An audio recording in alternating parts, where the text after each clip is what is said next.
not one that typically geeks out on philosophers. I tend to like things to be really practical, relevant, tools that I can use in my everyday life, right? But I have done my fair share of geeking out on the philosopher John Dewey.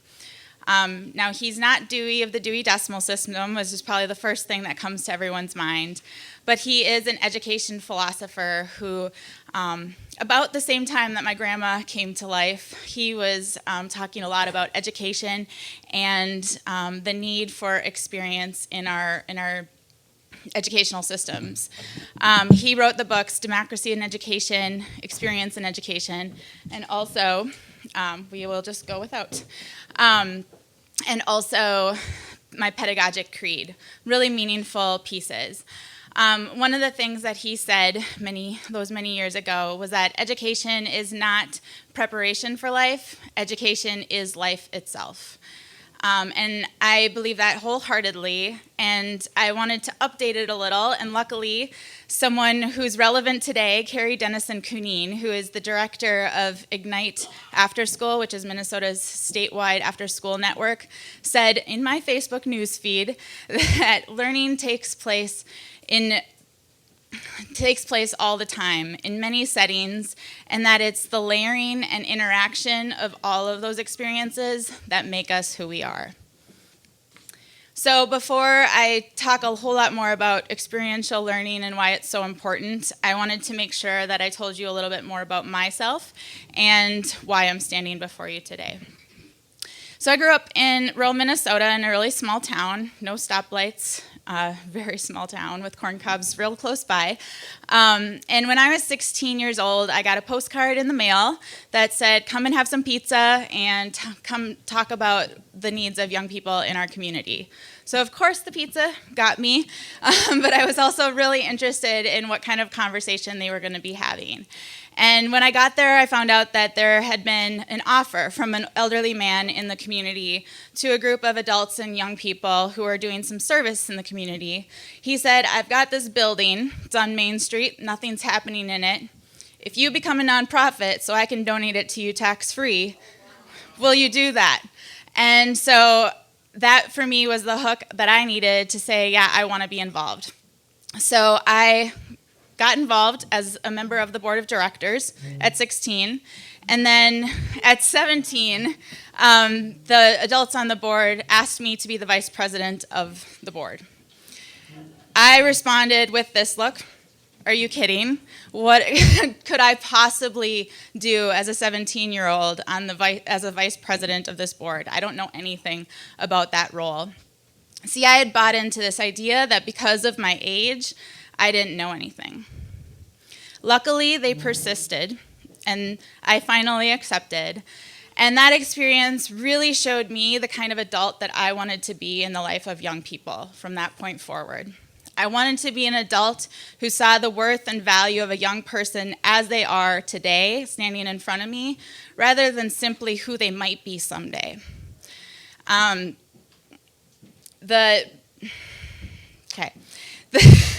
Lost my spot.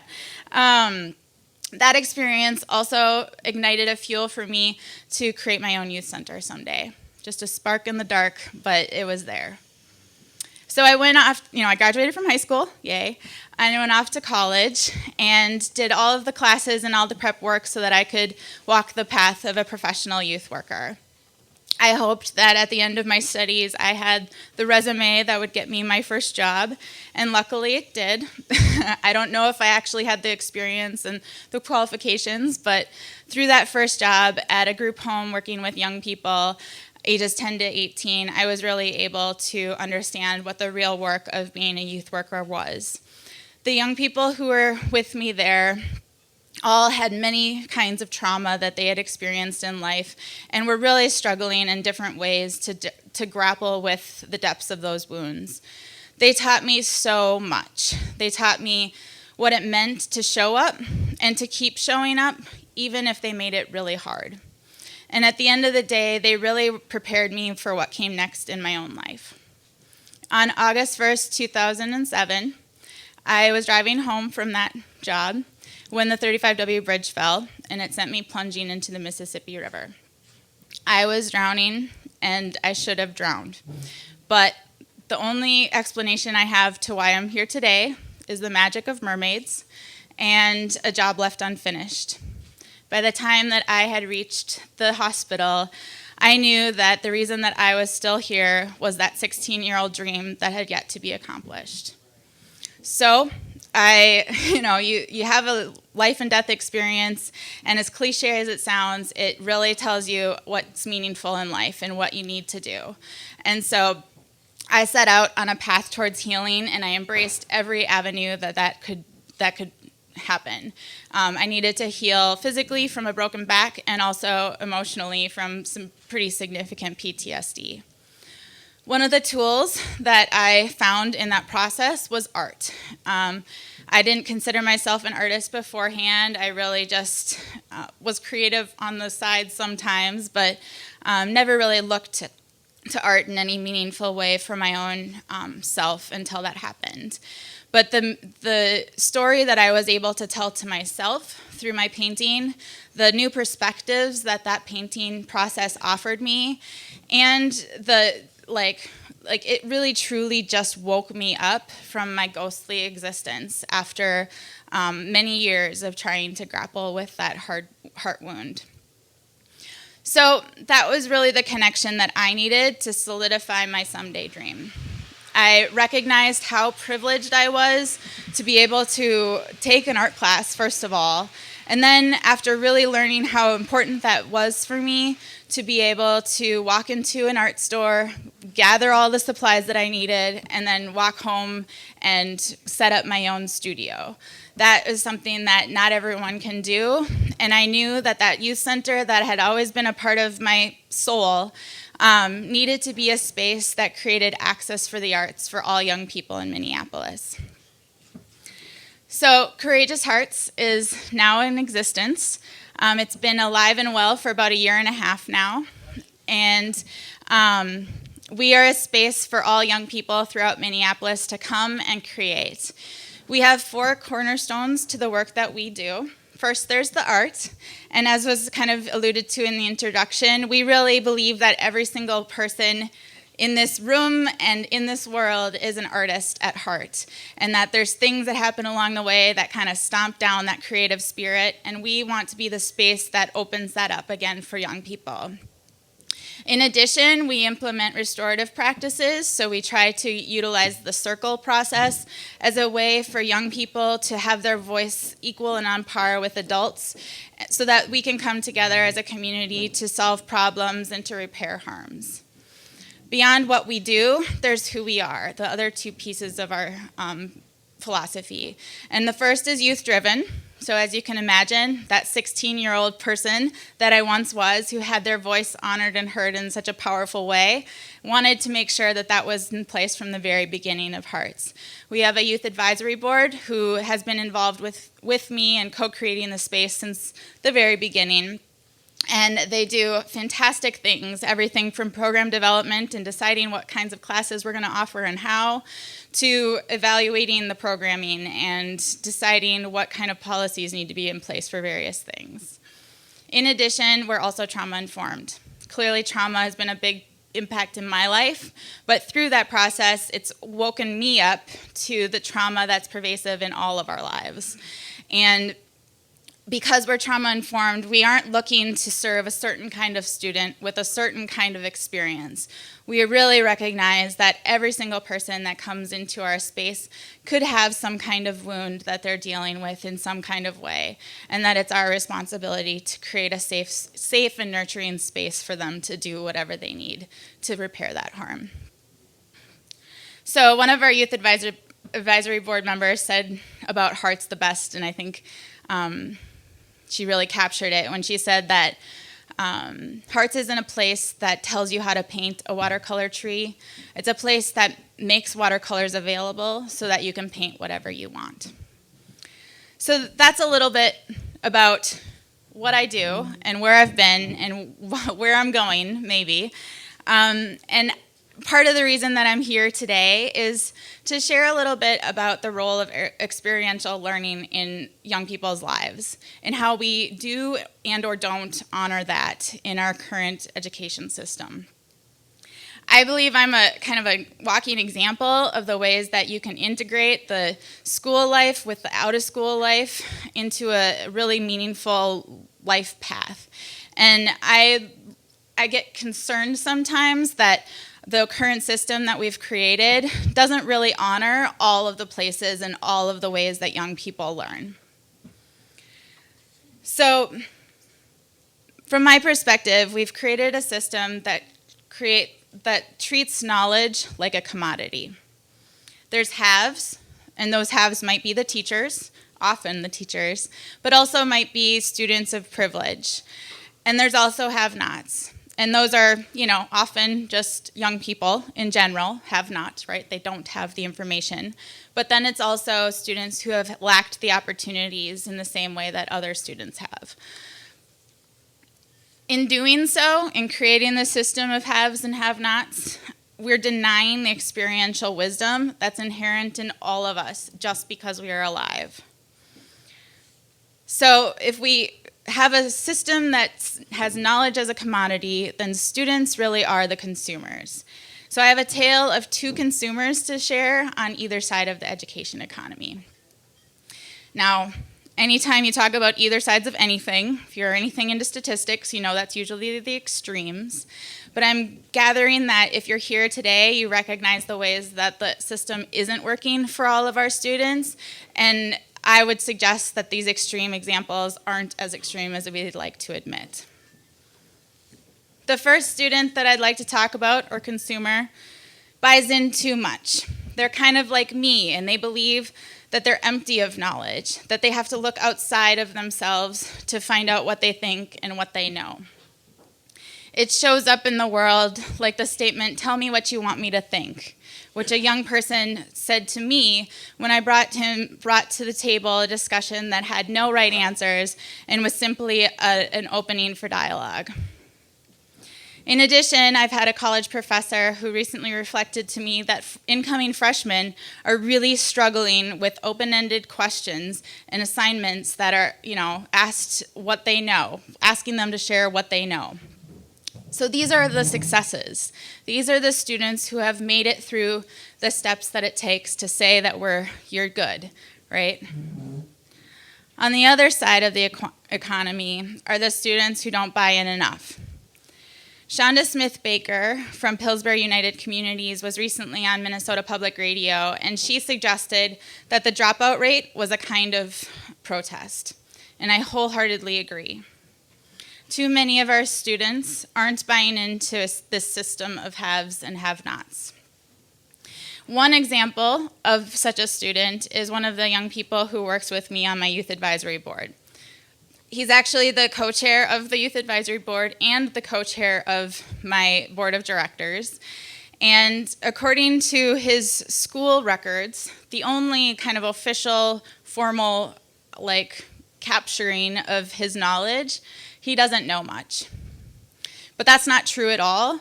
In fact, he knows more than me in a lot of ways.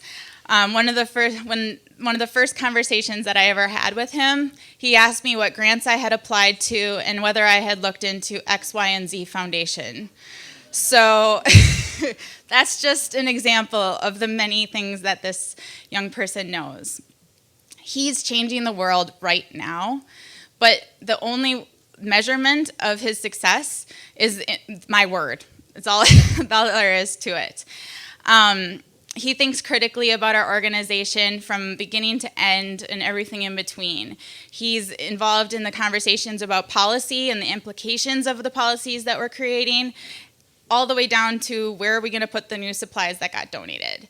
And he makes a difference in our lives every single day. Don't get me wrong, he still has things to learn, right? But so do I. So do you, right? We all have things to learn. So I'm faced with a pretty significant dilemma.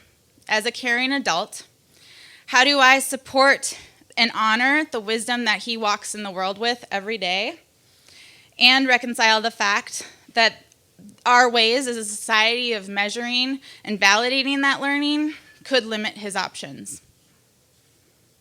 Do I encourage him to buy in just enough to jump through the hoops so that our system says he knows things? Or do I advocate within the system so that there are opportunities for him and for students like him to earn credit for the learning that they're already doing? Our system isn't working. We know this. Knowledge isn't a commodity. It's an inherent right. If we continue to treat knowledge as a commodity, though, then we need to start thinking like the business sector and consider that the customer is always right. I don't believe that it's the student's obligation to jump through our hoops, but I think it's our obligation to adjust the hoops to their path. And right now, the way that things are set up, there isn't really even a customer service center to take young people's calls. And that's a problem. So, if any of the things that I've shared so far tonight, whether it was John Dewey's quote, Carrie's quote, or something that I said, I have a call to action for you. I hope that you can use your voice to lift up the role of out-of-school time learning as a legitimate and valid place where learning happens. Youth across the city, the state, the nation, and beyond are doing amazing things during out-of-school time hours. Whether they're learning how to run an organization like they do at Courageous Hearts, or they're learning how to create a business, or make a video, a marketing video, or anything in between, those experiences are worthy of a second look from the education system. I think that we need bold and decisive leadership so that our formal and informal places of learning can work together to honor the ways that young people are doing really important and valuable things in our community. And the currency that they work with, most of all, is credit. So we need to find ways to really honor and speak to all of those learning pieces in all those ways. So I could share about 100 different examples of the awesome things happening in out-of-school time. But I thought I would, since we're with Achieve Minneapolis tonight, I thought I would share about the Step Up program, which, if you're not familiar, Step Up is a fantastic employment readiness internship program for high school students that mostly takes place during the summer, but is, I know, starting to have a little bit of a year-round influence. But young people are partnered up with real professional jobs, like really amazing jobs at places like US Bank and Wells Fargo and any number of the hospitals in town, to do things that you wouldn't otherwise be able to do as an under 18 person. You can barely get a job at a TJ Maxx if you're under 18. I don't think you even can. So this is a really important program that has so much opportunity embedded within it. We have this infrastructure of business people who are willing and able to support young people in really, really important ways. And my one concern is that I've seen far too many young people have to choose between going to summer school to earn credit and getting their summer job to earn a paycheck. And I don't think that that's a choice that any young person should ever have to make. And I think that it's our responsibility as adults to figure out how to make that happen. Internships at a college level earn credit all the time, and if you're lucky, you get paid on top of it. But with this program, the kids get paid no matter what. Our business community has stepped up to the plate on that front. And so my challenge for Achieve in the city is to work with Minneapolis Public Schools in whatever way to make that happen. And as an employer this last summer, I will be happy to evaluate the students in whatever way needed so that they are able to earn credits and earn a paycheck. It's possible there's reasons that hasn't happened yet, or any of these things haven't happened yet. Usually there are. Usually there's lots and lots of things on the adult side, that the hoops that we have to jump through as well. But I think as advocate for young people, I think it's really important that we as adults are really questioning why the rules that govern an ineffective system are any more effective. I think we have a responsibility to push back on unnecessary hurdles and to question why not, rather than answer with because. I think we will do right by young people when we support them as learners by honoring the teachers they already are so they can see the wisdom that they already hold. Thank you.